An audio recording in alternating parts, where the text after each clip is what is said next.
Alors, on a un temps, franchement, on a un temps exécrable. Je vais vous montrer deux pépites. Alors, c'est un habitué des pesées. En fait, des pesées de nid. Alors, ils m'ont appelé pour un nid que je vais vous montrer là dans 10 secondes. Un nid dans un figuier. D'ailleurs, le monsieur, je lui ai dit de jouer à un jeu genre Française des Jeux ou un truc comme ça. Parce qu'il est monté dans un figuier. Heureusement pour lui, c'était pas le bon figuier. Enfin, si, c'était le bon, mais pour sa vie. Parce que pour le nid de frelon, c'était pas le bon, c'était juste celui d'à côté, vous allez voir ça. Et moi, je me suis garé ici. Et comme vous avez l'habitude de voir souvent dans mes vidéos, enfin, vous savez pas, mais les gens qui me connaissent, là, il a un truc énorme. Alors là, il commence à pleuvoir depuis ce matin, le nid est penché. Donc, c'est pour ça qu'on va le faire rapidement, on va le faire à la perche. On voit bien hein, les frelons qui volent. Là, la pluie, ça les dérange pas plus que ça. Enfin, je sais pas si vous les voyez. Le nid est énorme, il est dans un boulot. On va le faire à la perche et je vais vous montrer l'autre. Et on va faire une pesée un peu pour voir un peu comment ça peut se passer, à combien ça peut peser un nid de frelon, parce que le problème c'est que les nids tombent. Et ça, d'ailleurs le monsieur me disait, il était sur un petit village d'à côté, un jour comme ça, boum, le nid est tombé devant le camion. Ils ont tout fermé, ils ont eu un bon réflexe. Allez, à tout de suite.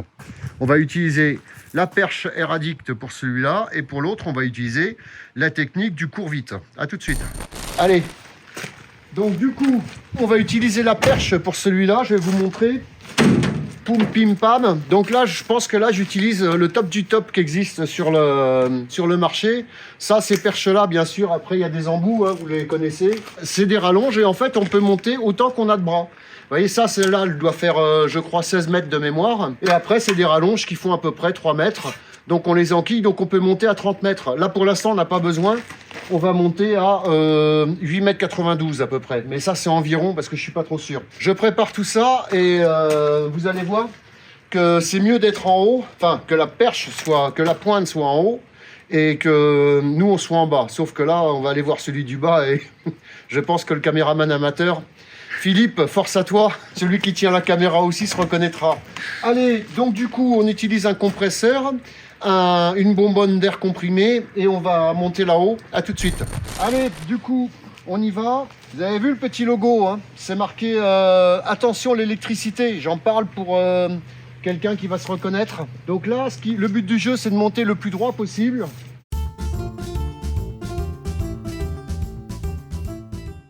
De ne pas toucher le nid pour l'instant. On verra ça après. Alors voilà, là on est vraiment pas haut. Hein. Vous voyez, le nid se trouve là. Voilà, je suis à quelques centimètres du nid. Donc là, on va se mettre en pression et on va traiter juste après. Et on peut voir que les frelons, aucun problème pour eux. Du coup, on va s'équiper pour aller voir l'autre. Et puis ça, on verra ça en dernier. À tout de suite. Alors du coup, on a un nid là. Et ensuite, le deuxième, c'est ça qui est intéressant. C'est espèce invasive. Ouais, tu m'étonnes. Et le deuxième, franchement, le propriétaire du nid, il a eu un pot énorme. Alors là, il avait de tout. Hein. Il a des figuiers, des machins, des trucs, des bidules. Et vous allez voir que l'autre nid, il est vraiment pas loin. Parce qu'il est, vous voyez, dans ce figuier là-bas. Là. Donc vraiment, à vol d'oiseau, c'est ridicule, quoi. Ça fait quelques mètres. Et en fait, si jamais je regarde bien, je suis tout à fait capable de vous en trouver encore un. Alors ça, il faut que je fasse gaffe parce que vous savez que j'ai un peu l'habitude. Allez, je vais équiper mon caméraman amateur du coup. Et on va aller voir ce beau bébé qui est juste là, tout de suite. Allez, viens des voir maintenant.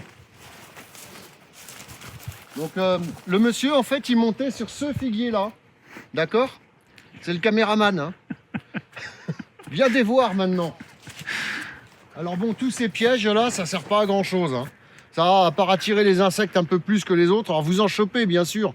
Mais quand vous pensez que dans un nid de frelons, il y a 10-15 000 individus, vous pensez bien quand vous avez chopé 200 frelons, à part vous les amener un peu plus, c'est tout ce que ça va donner. Vous avez vu, j'ai mis mes lunettes. Je progresse. Hein. Et maintenant, que vais-je faire? Viens voir, viens voir. Regardez où c'est qu'il est, celui-là. Vous le voyez? C'est une énorme patate. Alors, on va faire gaffe. Il est suspendu par pas beaucoup de branches. On va pas l'abîmer. On va le peser. Alors, il est 2 fois plus petit que le nid qu'il y a dans l'arbre. Hein. Mais vous les voyez travailler gentiment. Là, ils nous ont complètement ignorés. Donc, on va traiter ça. On va le laisser 5 minutes. On va revenir. On va traiter l'autre. Là, on voit que c'est des tout petits insectes. Hein. Mais les tout petits insectes, des fois, ça donne quelque chose de pas mal. Allez, on va y aller. On va traiter. Alors ça s'appelle un traitement en douceur. Ça s'appelle un traitement en douceur. Alors mon caméraman amateur est épaté parce qu'on n'a pas un frelon. On aurait presque pu y aller en short. Bah quoi, c'est vrai, regarde, t'as pas un frelon. Oui. En fait, ils n'ont rien vu du tout. Vous voyez, le nid, il est là. Je tourne pour que vous écoutiez le bruit. Hop là. Et comme ça, vous pouvez voir ma bobine. Vous avez vu les lunettes? Écoutez, vous avez le micro qui est mieux placé.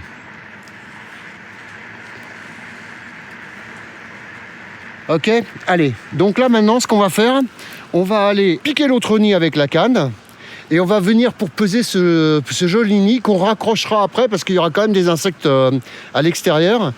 Mais un nid vide, sec, ça pèse à peu près 300 grammes. Là, vous allez voir que celui-là, il va peser beaucoup plus lourd. Allez, on y va, à tout de suite. Allez, du coup, on va même mettre une GoPro, donc je reprends. Alors là, je me protège pas les mains. Pourquoi? Parce que c'est la GoPro qui va prendre et pas moi. Mais après, je suis pas complètement idiot, je vous rassure. Alors on a gardé la combinaison, c'est surtout pour aller décrocher l'autre. Alors ça, c'est un système double flux en fait. Et là, je suis ravi de savoir que j'ai paumé un robinet, mais bon, c'est comme ça. C'est pour vidanger le tuyau en fait. Donc demain, le robinet sera remis. Surtout si j'en retrouve un. Là, je suis déjà rentré dans le nid en fait, sans même leur dire.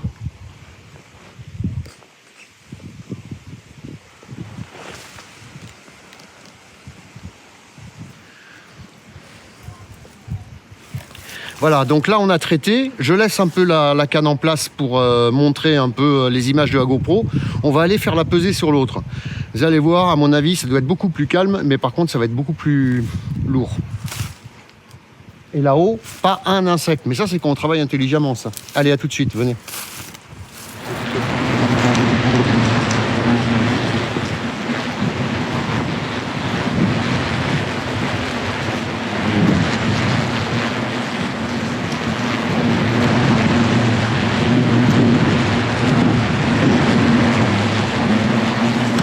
Allez, là on est à peu près 10 minutes, on va dire, de traitement. Vous allez pouvoir voir que tout le monde a repris son activité. Ce qu'ils ne savent pas, par contre, c'est que le nid est contaminé. Donc là, on est à quelques minutes après traitement. Vous voyez qu'ils continuent à bosser. Par contre, bien sûr, plus de bruit. Mais il y a quand même de l'activité. Ils sont quand même là pour défendre. Donc on va descendre le nid et on va le raccrocher après. Je ne sais pas encore comment d'ailleurs. Mais bon, à tout de suite.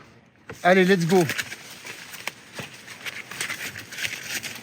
Allez, on va essayer de décrocher ça sans les énerver. Mais ça...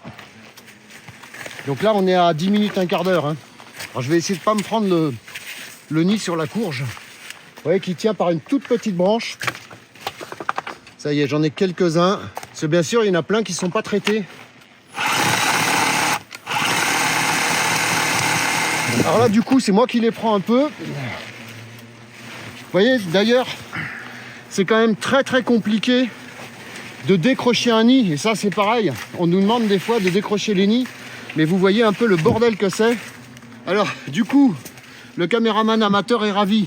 Alors, je vais faire une petite allusion quand même à David, qui s'est un peu moqué de moi sur les ballons. Donc voilà un ballon de basket et voilà un nid de frelons. Donc vous voyez, hein, là, le nid, bien sûr, le petit pchit que j'ai mis, ça a englobé toutes les galettes. Alors, là, il y a quelques frelons hein, qui vont venir toucher le produit et après c'est la fin. Mais bon, ça met quand même plusieurs jours hein, pour être complètement euthanasié. Après, vous voyez qu'ils sont encore un peu saccadés. On fait la petite pesée quand même qui va bien. Alors, il faut savoir que c'est pas un gros nid. Hein. J'ai un ami. J'ai des amis. Je sais, c'est mon côté, je suis pas tout seul dans ma tête. Ah, vous imaginez, on est à 4,50 kg. Donc on va dire avec les poids des branches, on va être à 4 kg. Alors que là, c'est un nid qui est gros comme, on va dire, 2 ballons de basket. Donc imaginez un peu quand vous avez des nids qui font plus d'1 mètre. Donc on est déjà, on va dire, à 4 kg. Et bien là, c'est des nids qui peuvent monter sans problème à 8 à 10 kg. Vous voyez comment c'est fait. Donc tout ça, c'est le bas du nid. Là, tout ça, c'est la cellulose. Ici, ils ont pris une feuille de je sais pas quoi. C'est bizarre, on dirait une feuille de châtaignier alors qu'il est sur un filier. Bon, c'est un peu étrange. Allez, du coup, on va ramener tout ça. Je vais remettre tout ça là-bas. On va le repositionner. Comme ça, les frelons vont revenir au nid. Et ça, c'est un nid, il faut minimum le laisser une semaine. Du coup, système D, on repart là-haut. Alors la position du nid, c'est pas spécialement très important. Mais vous voyez que là-haut, d'ailleurs c'est assez intéressant. Regarde là-haut, tu vois tous les frelons qu'il y a partout. Regarde, ils sont en train de s'accumuler sur une branche là-bas. Ah ouais. Tu les vois? Ils sont en train de tous se raccumuler sur une branche, ce qui est tout à fait logique. Puisqu'ils ne retrouvent pas leur nid, ils se disent bon bah c'est pas grave, on va en faire un autre. Bon alors souvent par contre ça ne marche pas. Mais en attendant ça pollue la vie à tout le monde. Et là du coup ils disent ah il est cool Étienne, il nous a remis le nid. Ouais tu m'étonnes. On est ok en fait, les frelons vont retrouver le nid, ils vont revenir au nid, se traiter au produit. Et là c'est réglé, vous allez le voir, là ils reviennent direct. Alors ils se disent tiens c'est marrant, il s'est passé un truc. Mais il n'y a pas d'agressivité plus que ça. Allez, du coup, on va décrocher l'autre. Et puis, comme espèce invasive, je pense qu'on s'y colle, il n'y a pas de souci. Donc là, le nid, mine de rien, était à 2 mètres de hauteur à peu près, 2 mètres 50, 2 mètres 20. Le monsieur, il est passé, le caméraman d'ailleurs, qui s'est beaucoup investi dans cette histoire, est monté sur l'autre figuier. Il a eu vraiment beaucoup de chance. Allez, on va décrocher l'autre. À tout de suite. Donc là c'est pareil, hein, on est à 10 minutes après traitement. Donc bien sûr le nid là on va le laisser. Vous voyez un peu le bordel que c'est pour décrocher les nids. En fait on ne sait pas le faire proprement. Il faudrait des nacelles, il faudrait des échelles. Bon sur un boulot monter avec une échelle, moi j'y crois pas. Enfin en tout cas vous le faites une fois ou deux. Mais après vous allez le faire en fauteuil roulant en disant ah c'est l'appel de la nature. C'est l'heure de manger. On respecte la nature quand vous arrivez en campagne, pensez-y. Il y a moi, il y a les frelons, il y a des ânes, des coqs. Bon, c'était juste la petite parenthèse. On décroche le truc et non, on ne peut pas le décrocher. On va défaire la canne, on ne peut pas décrocher les nids, on ne sait pas le faire. Il faut des moyens beaucoup plus importants que pour piquer un nid. Donc voilà, voilà pourquoi on ne le fait pas. Si on savait comment faire, on le ferait. Allez, on décroche. Du coup, le traitement est terminé. Hop, pareil, mais dans l'autre sens. Voûte, voûte. Alors le voûte n'est pas obligatoire, mais j'aime bien le faire. Hein. Voûte, toujours voûte. Oui, il était là avant. Salut, ça va? Et toi, ça va? Ouais, moi ça va.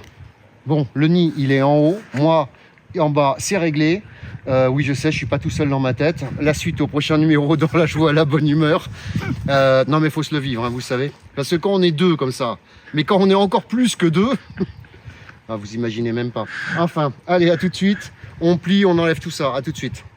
Allez, donc, du coup, on a mis la combi, en fait, pour rien. Parce qu'en fait, on n'a pas pris d'attaque. Mais dans le doute, abstiens-toi. Un vieux sage me l'avait dit, ça. Non, c'était dans Pif Gadget. Vous avez pu voir que 2 nids de frelons à moins de 100 mètres, c'est une réalité qui est de plus en plus réalité. Ouais, ça aussi. Là, il y avait un nid de 4,5 kg. Bon, là-bas, c'est le triple, donc on va dire à 8 kg, hein, sans problème, sur une branchée comme ça. Franchement, ce nid, je l'ai vu il y a 2-3 jours. Quand j'ai vu la flotte qu'il faisait, j'ai dit au monsieur, on va peut-être faire un petit truc, je vais passer quand même. Hein. Et puis en effet, là, si on regardait bien la structure du nid, on voit que le nid a commencé à pencher, parce que la branche, elle est comme ça, surtout sur un boulot. Bon, les nids, ils seront désactivés fin novembre. Avant d'être désactivés, c'est 500 reines environ. Hein, par nid, hein, pas en tout. Hein. Donc, même si jamais vous avez 90% de mortalité, on voit ce que ça donne cette année. Tant qu'on laissera des nids en place, tant qu'on laissera l'espèce proliférer, eh ben, on aura des nids partout. Sur ce, clac-clap, la suite au prochain numéro, dans la joie, la bonne humeur.